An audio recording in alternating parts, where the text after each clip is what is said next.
जय हिंद फ्रेंड्स, मैं देवेश शुक्ला आप सभी का अपने यूट्यूब चैनल पर हार्दिक स्वागत करता हूं और न्यू व्यूवर्स से अपील करता हूं कि वो हमारे चैनल को सब्सक्राइब करके बेल आइकन को हिट करें, जिससे उनको हमारे वीडियो सबसे पहले मिले।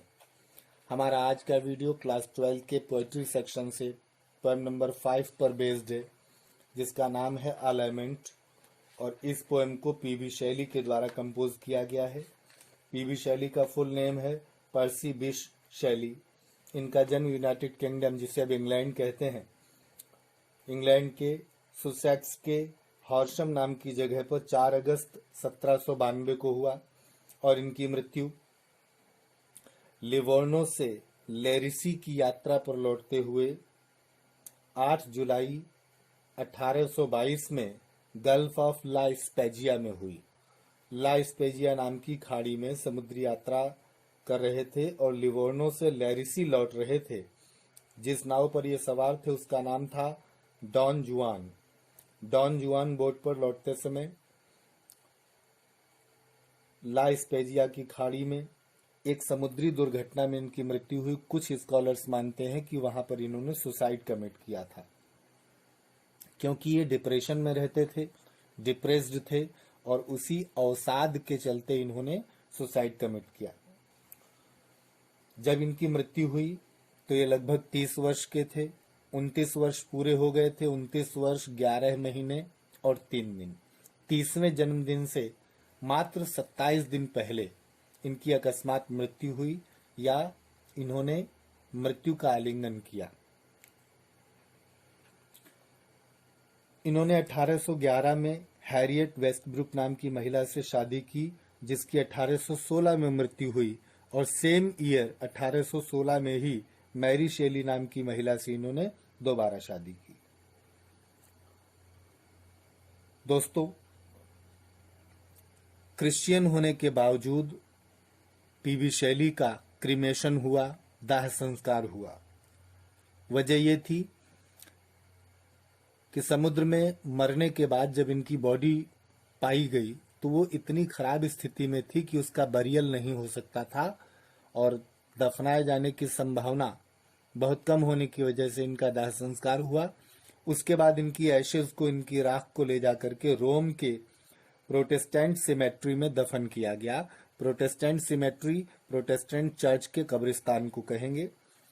और रोम में जब इनका बरियल हुआ उसके बाद इनकी कब्र पर लैटिन भाषा में कारकॉडियम गुदवाया गया, जिसका इंग्लिश में मीनिंग है heart of hearts. PB Shelley एक पोएट थे, ड्रामेटिस्ट थे, एसेइस्ट थे और नॉवेलिस्ट थे। इंग्लिश लिटरेचर में इनकी रचनाओं की एक लंबी फहरिस्त है और एक उत्कृष्ट स्टूडेंट थे ये अपनी यूनिवर्सिटी में। ऑक्सफोर्ड यूनिवर्सिटी में इनकी पढ़ाई हुई। ये रोमांटिसिज्म के कवि थे, सौंदर्यवादी कवि थे। बावजूद इसके इनकी पोएम में पेसिमिस्टिक थॉट्स देखने को मिलते हैं। इनकी मोस्टली पोएम्स पेसिमिस्टिक हैं, निराशावादी हैं। हमारी पोएम अलाइनमेंट, नाम ही इसका है विलाप, घोर निराशा दिखाने वाली पोएम है। छोटी सी पोएम है जिसमें केवल 2 ही स्टैंजाज हैं। तो आइए हम लोग पोएम पर भी एक नजर डालते हैं। छोटी सी पोएम में इन्होंने अपने जीवन के दुख को व्यक्त किया है। पोएम जब इन्होंने लिखी तब इनकी आयु केवल 28 वर्ष की थी और ये पोएम 1821 में प्रकाशित हुई। बड़े आश्चर्य की बात है, इतने ब्रिलियंट पोएट और स्कॉलर को अपने जीवन काल में अपनी प्रसिद्धि देखने का अवसर नहीं मिला। इनकी प्रसिद्धि इनकी मृत्यु के बाद हुई। ये पोएम इन्होंने 1821 में लिख ली थी, लेकिन ये पब्लिश हो पाई 1823 के बाद, मीन्स इनके बरियल के बाद। ये बहुत फेमस पोएट हैं। पीबी शैली जॉन कीट्स की तरह माने जाते हैं। छोटी सी पोएम है, चलिए देखते हैं। फर्स्ट स्टेंजा एड्रेस है लाइफ टाइम और लाइफ को। लिखते हैं, O word, O life, O time, on whose last steps I climb, trembling at that where I had stood before, When will return the glory of your prime? No more or never more. Word life और time को संबोधित करते हैं, कहते हैं अरे संसार, अरे जीवन, अरे समय, ऑन हुज जिसके लास्ट स्टेप्स अंतिम चरणों पर आई क्लाइम में चढ़ गया हूं, मीन्स पहुंच गया हूं। ये जीवन को एक सीढ़ी से कंपेयर करते हैं, कहते हैं मैं उस सीढ़ी के अंतिम डंडे पर, अंतिम पायदान पर पहुंच गया हूं। ट्रेम्बलिंग कांपता हूं एट दैट उस स्थान पर वेयर जहां आई हैड स्टूड बिफोर मैं पहले खड़ा हो चुका हूं। जिस स्थान पर मैं पहले खड़ा हो चुका हूं अब वहां खड़ा होने पर कांपता हूं। ये फील करने लग गए हैं कि जो काम ये पहले कर लिया करते थे अब उनको करने में इन्हें डर लगता है। कपकपी यहां पर डर का प्रतीक है और खड़े होने का मतलब है कामों को करना। युवावस्था में जब इनके शरीर में कैपेसिटी अच्छी थी, अच्छा स्टेमिना और अच्छा कैलिबर था, तब ये जिन कामों को कर पाया करते थे अब उनको करने में इन्हें डर लगता है। इसलिए वो कहते हैं trembling at that where I had stood before, पहले जहां मैं खड़ा हो लेता था दृढ़ता के साथ, अब वहां खड़ा होने में कांपता हूं। पहले के क्रियाकलापों को मैं आसानी से कर लेता था, अब जब उनको करने की बात होती है तो मुझे डर लगता है।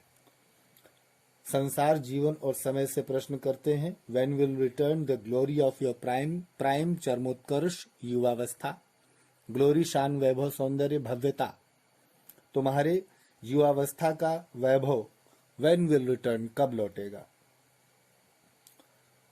और निराशाजनक विचारों के साथ स्वतः ही उत्तर दे देते हैं, या कहिए कि इनका निराश मन उत्तर दे देता है नो मोर, अब नहीं लौटेगा, ओह नेवर मोर, अरे अब वो कभी भी नहीं लौटेगा। संसार, जीवन और समय का सौंदर्य, उसकी युवावस्था का सौंदर्य, उसका चरमोत्कर्ष, उसका आकर्षण अब कभी भी वापस नहीं लौटेगा। सॉरी। सेकेंड स्टेंजा को देखते हैं। सेकेंड स्टेंजा में वो लिखते हैं out of the day and night a joy has taken flight. Take flight होता है उड़ान भर जाना, उड़ जाना, अर्थात विलुप्त हो जाना, गायब हो जाना। Out of the day and night, दिन और रातों से। हमारे जीवन में दिन होते हैं, दिन के दो हिस्से माने जाते हैं, दिवा काल और रात्रि काल।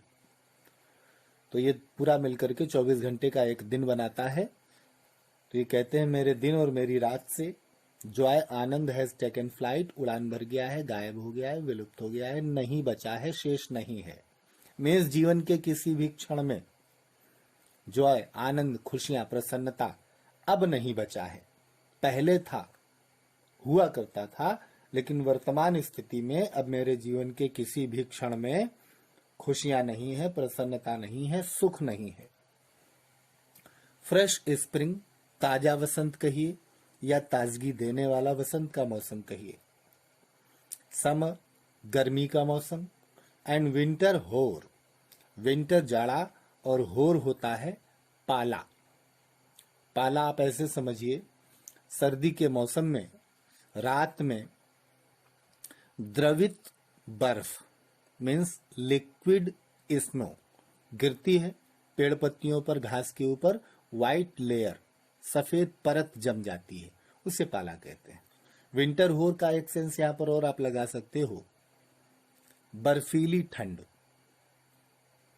तो बर्फीली ठंड कहिए, जाड़े का पाला कहिए, गर्मी का मौसम और ताजगी देने वाला वसंत का जो मौसम है। मूव माई फेंट हार्ट, फेंट मीन्स धुंधला होता है, फेंट मीन्स अचेत या बेहोश भी होता है। हार्ट की बात कर रहा है तो हार्ट न तो धुंधला हो सकता है और न ही मित्रों ये बेहोश हो सकता है। तो हम कहेंगे दुर्बल या कमजोर हृदय। मेरे कमजोर या दुर्बल हृदय को मूव विद ग्रीफ, दुख से। मूव के लिए कई स्कॉलर्स बता देते हैं सहलाना होता है, सिरहना होता है। हमें पता है मूव मीन्स चलना, हिलना भी होता है। यहाँ पर सेंस होगा प्रभावित करना, विद ग्रीफ, दुख से, और दुख से प्रभावित करना मतलब दुखी करना, दुख देना। मेरे दुर्बल और कमजोर हृदय को दुख देता है, बट विद डिलाइट, आनंद नहीं देता, आनंद से प्रभावित नहीं करता बल्कि दुख से प्रभावित करता है। मतलब मेरे कमजोर हृदय को ताजगी देने वाला वसंत, गर्मी का मौसम और जाड़े का पाला या बर्फीली ठंड अब प्रसन्नता नहीं देती, बल्कि दुख देती है। स्वतः मन में प्रश्न करता है कि क्या ये कभी तीनों मौसम मिलकर या तीन में से कोई भी मौसम कभी भी मुझे खुशी देगा, मेरे हृदय को प्रसन्नता देगा। निराश मन उत्तर देता है, नो मोर, अब नहीं देगा। ओह नेवर मोर, अरे अब ये कभी भी प्रसन्नता नहीं देगा। तो पोएम से मित्रों हमने जाना कि ऑथर बहुत दुखी है और इनको रियलाइज होने लग गया था कि अब इनके पास अधिक जीवन नहीं है, इसलिए अपनी बॉडी के अंदर ये कैपेसिटेंस कम फील करते थे और दुर्बलता महसूस करते थे, या ये कहिए कि डिप्रेशन में होने की वजह से इनको लगता था कि अब ये ज़्यादा समय तक जी नहीं पाएंगे और इसी अवसाद में इन्होंने सुसाइड किया होगा, ऐसा मुझे लगता है। बाकी जो भी था, आशा है कि पोएम आपको अच्छी लगी होगी। अगर अच्छी लगी है तो लाइक करें, शेयर करें और चैनल को सब्सक्राइब करके बेल आइकन जरूर दबाएं। नेक्स्ट पोएम में, नेक्स्ट वीडियो में किसी बढ़िया से टॉपिक के साथ मैं फिर आपसे मिलूंगा नेक्स्ट वीडियो के अंदर। तब तक के लिए जय हिंद, जय भारत।